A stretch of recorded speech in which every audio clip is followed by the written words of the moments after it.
Welcome to the show. Today's guest is Kavir Kissun. Kavir is the founder of Global Beer Merchant. Kavir has a financial background and was first exposed to the beer business when he worked for SAB a few years ago. Kavir's philosophy is that if he starts his own business, it must be in an industry that he enjoys. And I'm very excited to hear that Kavir believes that there is still a market for good imported beer. My name is Holger Meyer and this is BeerWorld. Welcome to the show, and today my guest is Kavir Kissun. Kavir is the owner of Global Beer Merchants. Yeah, that's right. It's Global Beer Merchant. And from the name, clearly you're involved in the beer business. Where did your interest in beer start? So I think for me, beer has always been something that I've been interested in, and I spent a bit of time working for South African breweries as well. And it's a fascinating industry from a production, retail perspective, a commercial perspective. Obviously, I spent a lot of my time on the finance side, but that's my background. But I've always had an interest in beer, and in particular, international beers from overseas. Subsequent to my time at SAB, I have traveled a lot, and I've experienced and been exposed to a lot of great beers from around the world. And I think, this is really where my interest in the product has come from and has developed. Okay.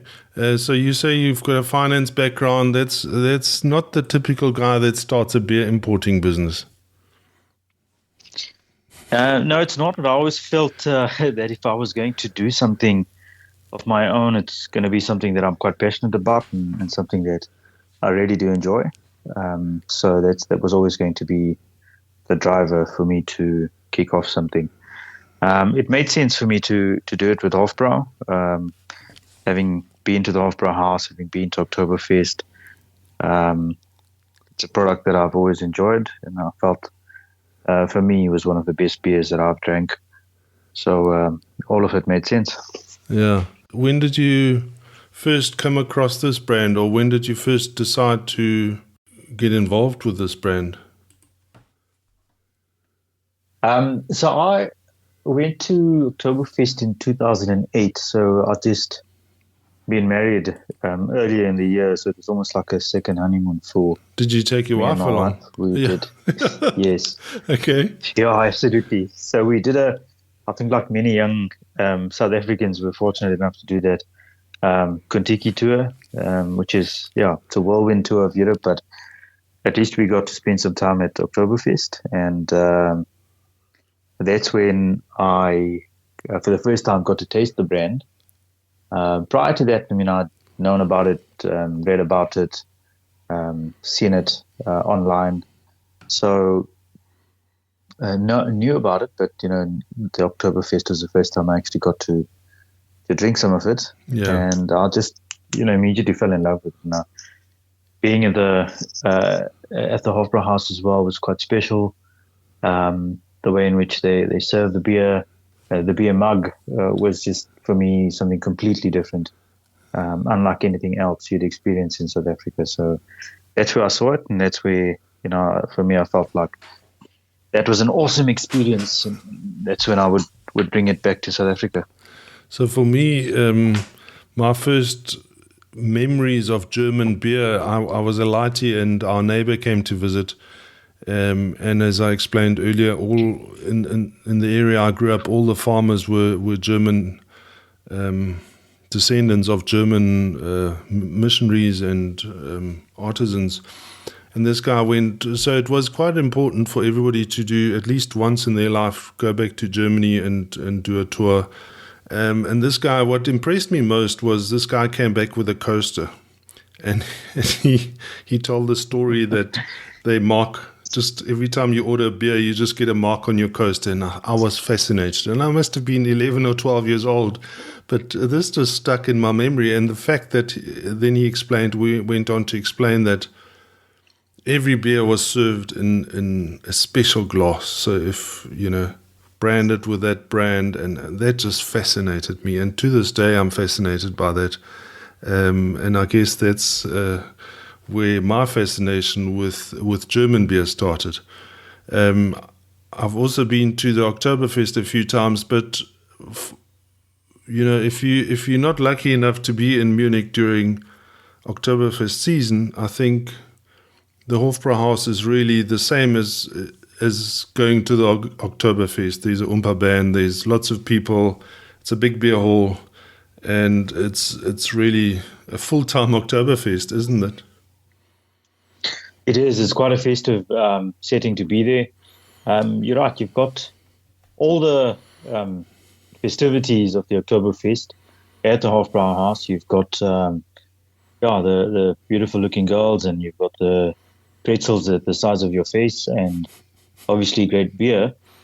Maybe less of a crowd, so that might suit some people. But just absolutely great to be there. And you mentioned Munich as well. What a beautiful city to go to and spend some time in the English Gardens. And we did a bicycle tour around the city as well, which I hadn't ridden a bicycle for about 10 years when we went, and I thought I'll wake up all blue and stiff. But actually, what a beautiful city to ride a bicycle. And I'm sure there's a lot of cycling enthusiasts that do listen to the podcast, and I think that they certainly should be on their bucket list to go and do some kind of cycling activity out in Munich. It's a really beautiful city to do that kind of thing. Yeah, and to experience, I think the best would be to cycle from one beer garden to the next. Yeah, absolutely.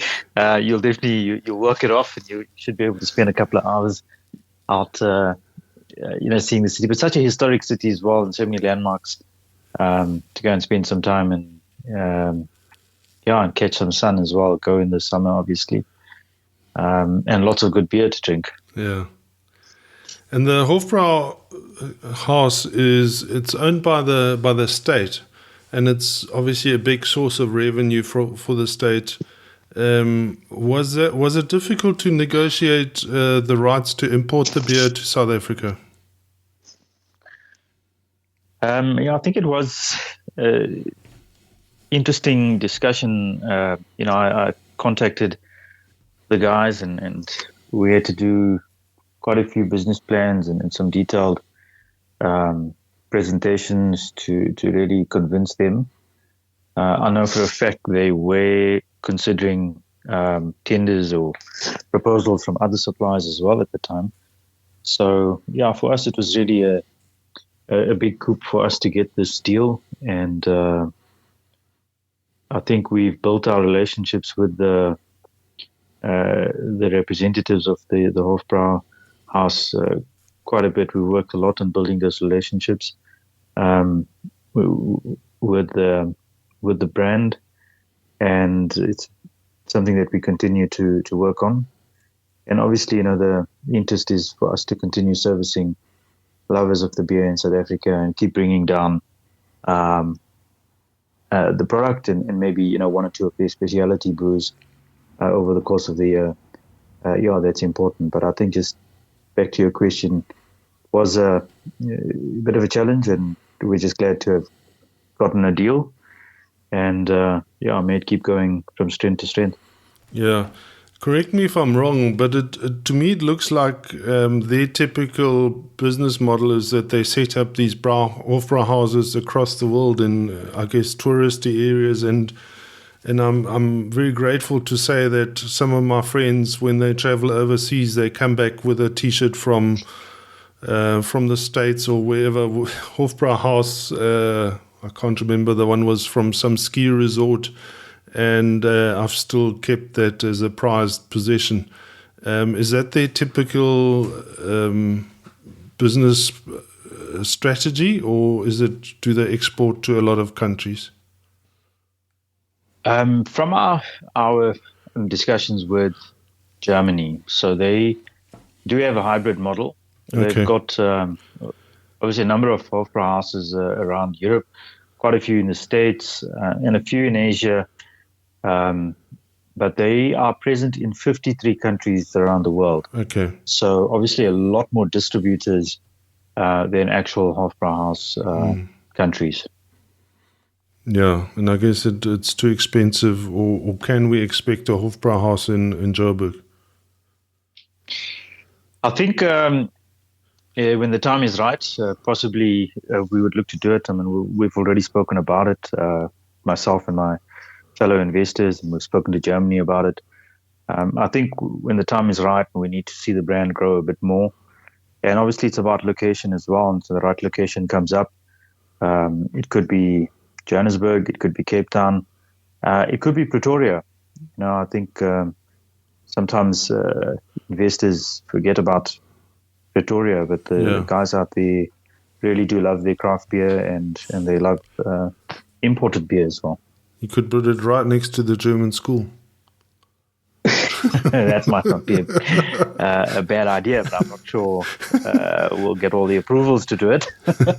But we'll have to, we'll have to see. Kavir, what has been the biggest challenge for you since you started the beer business? Should I say besides COVID, what were the biggest challenges that you faced? Yeah, obviously it was COVID, but other than that, I think the brand is known in some areas of the market, but there's also a lot of young consumers that are coming through now that may not have heard of the brand. So it's about just that challenge to get the awareness going and to get just to expand our footprint, which is would be a normal part of business and normal challenge for any importer coming to South Africa. Other than that, Holger, we found people really open to listening to us, open to tasting. Obviously, who wouldn't want to taste free beer? But other than that, a lot of outlet owners, we talk to them. They know the brand, and they want to take us in store. At times, maybe price point might be a bit challenging, but I think we're slowly winning the battle of educating outlet owners, educating retailers and consumers that there's a big difference between an imported international brand and a locally produced international brand. And sometimes we get compared in that way, and that's not really fair.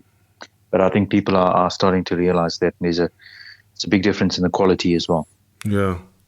Fortunately for importers, I mean, the craft beer revolution has kind of created an awareness of more expensive beers. Before the craft beer started, I think it was even harder. It must have been, a massive challenge for the crafters, and they first came out to try and convince retailers to sell, a draft for 1.5, if not 2 times what the mainstream beers were going for.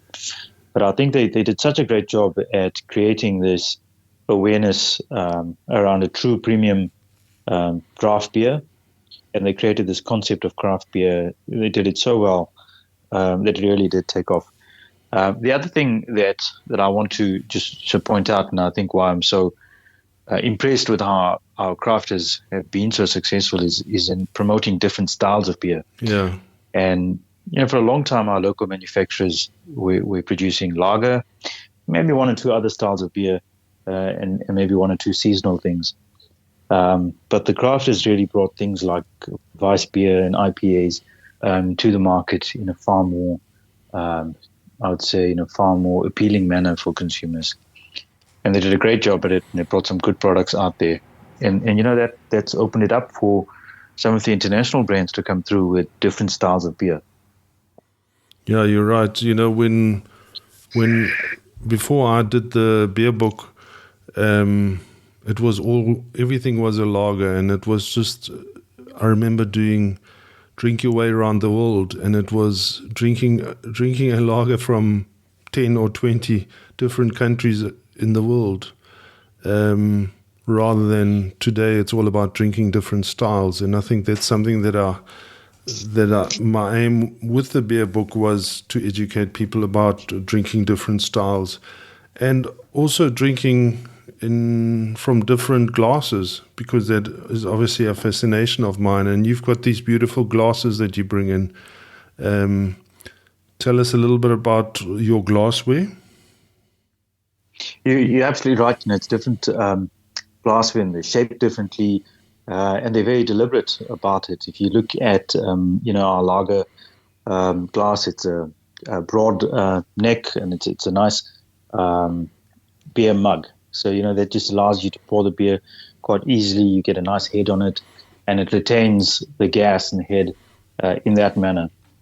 When you look at a Weiss beer, we've got a glass it's slender at the bottom, and it comes up with a slightly broader mouth at the top. And that's also quite deliberate, because you pour a Weiss beer as you would pour lager, and the difference is that obviously you hold back the bottom bit, give it a bit of a stir in the bottle, so you get more of those the flavors and the ingredients that do sit at the bottom. You get some of that coming out, and then you pour that into the beer, and you can actually watch the way in which the color changes, and you watch the way in which some of those ingredients actually settle at the bottom of the Weiss beer. And I think the way in which that glass is designed, it just helps for that transformation to happen. And it's actually quite a nice thing to see. It makes the beer look a bit more delicious and a bit more appealing. And obviously you're getting all the flavors into the beer. So, I think that's something maybe people don't always pay attention to and may not always be aware of. But you're right, the glassware does have a big part to play in how it retains the flavor and how it retains the actual head on the beer, which is also a very important thing when you do pour a beer. And most importantly, I guess, if you're sitting in a restaurant or in a bar and you see somebody pouring that beer in that beautiful glass, you immediately want to order one of them yourself. Absolutely, and especially that beer mug has that dimpled effect on it, which I don't know, it just does something. The way in which it reflects light and the golden color of the beer, it really does come through and look a whole lot more appealing. Yeah. So just talk us through the different beers that you have on offer at the moment. We've got the Hofbrau Original, which is a Helles lager. It's 5.1% ABV, quite refreshing, quite a crispy lager beer to drink, and not too heavy as well. We've got a Münchner Weiss, which is also one of our best sellers. It's traditional Bavarian Weiss, quite smooth in its taste compared to some of the other imported Weiss beers that you may have drank. So that's quite different. We do a Schwarzer Weiss, which is very similar to the Münchner Weiss, with the exception that it uses its malts are roasted. We do a Dunkel. The Dunkel is one of the first brews out of the Hofbrau house. So from back in 1573, this is actually one of the first beers. The Dunkel has got some subtle caramel and chocolate taste notes, so that's really quite different to other styles of beer that you get in South Africa, and it's one of my favorites. Holger, at this time I'm also quite excited to tell you that we've got a seasonal product coming through on our next shipment arriving early April. It's the Hofbrau Maibock, which is a bock beer. So some of your listeners will be quite familiar with this. It's obviously a bottom fermented beer, and it's quite a strong lager beer. In Europe, they do this more towards the end of winter, to kind of coincide with the ending of winter. They kind of say it's a symbol of something good that's coming. So the Maibock is it's a strong lager, dark amber in color, and it's actually brewed with 4 variants of malt, 4 variants of hops at 7.2% ABV. So coming in at the 330 mLs, And that should be available on Takealot, or you can also order directly from us. But as I said, it is just a special brew that the Germans do now for their March and April period. Yeah, that's always an interesting thing, that there are so many specialty or seasonal beers, including the Oktoberfest. I mean, there's always a special beer brewed for the Oktoberfest, but the Maibock is a very important time for brewing, and when the seasons change like that. I was reading the other day that Helles is now the fastest growing style of beer in Germany. And that is also the biggest style of beer, or the most popular style of beer consumed in Munich, if I'm not mistaken. But it's certainly growing in popularity. So that's the Helles, and that would be your original. Yeah, that's our Hofbrau original. As you said, it is a Helles. So and that's quite interesting. Munich is obviously known for its Weiss. But I'm not surprised. In South Africa, we see it. It's also our number one seller. Okay. And it's been doing really well. A lot of people seem to also enjoy it. Yeah. Yeah, it's not a well-known style here, but it certainly is in Munich. That's good news. So you say that will come in during April.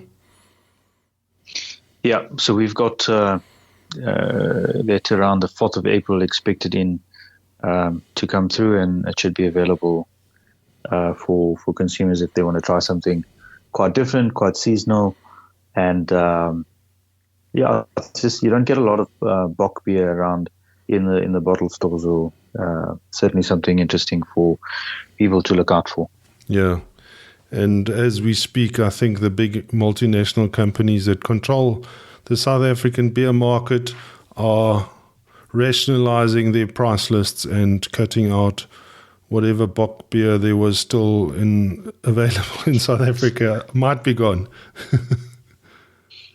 Yeah, that's actually a bit of a pity, but yeah, I think it's exciting. It's the first time we're bringing down the Maibock.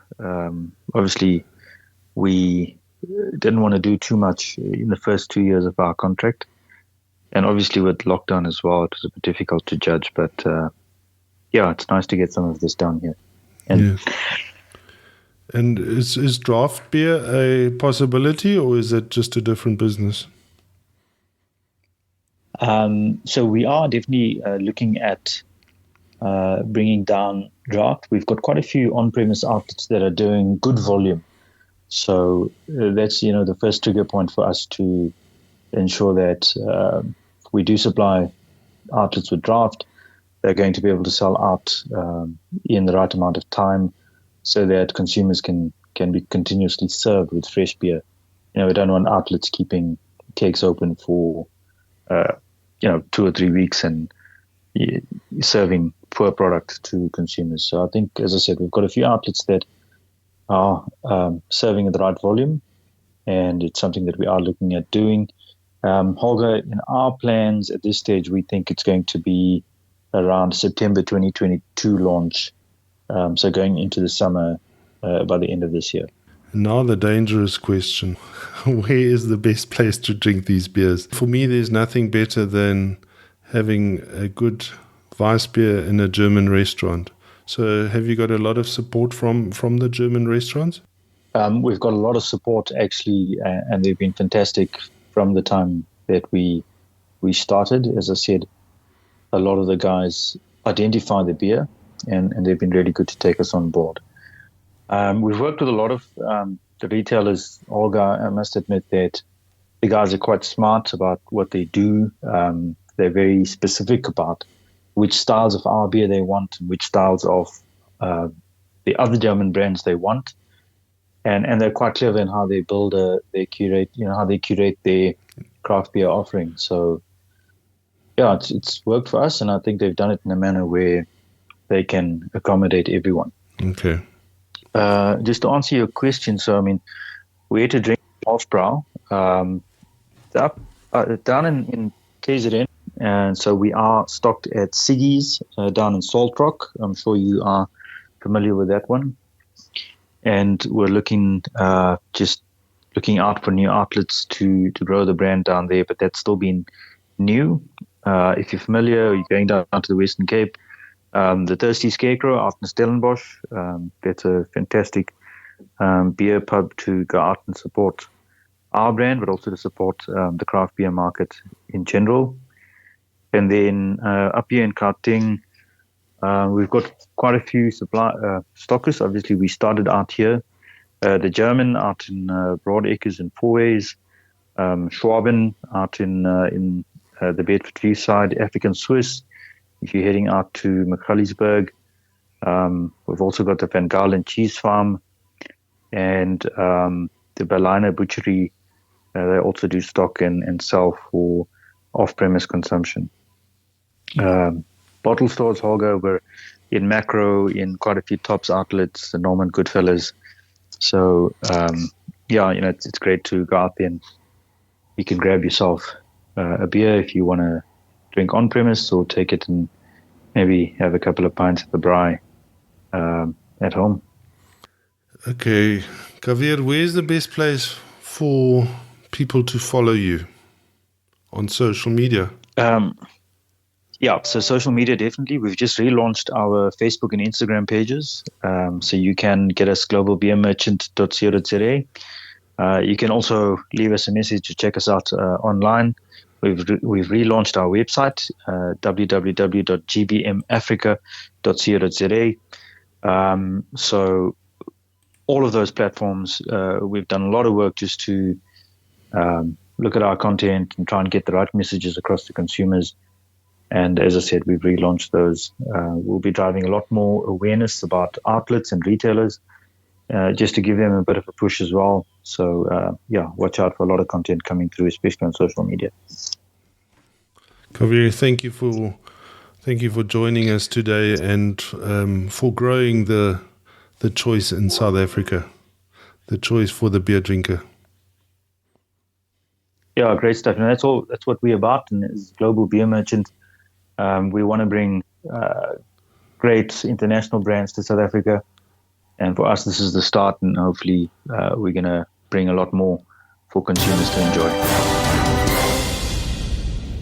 Thank you for listening to our stories here online. In the show notes, you will also find a link where you can subscribe to become part of our community and be notified when we upload our latest content.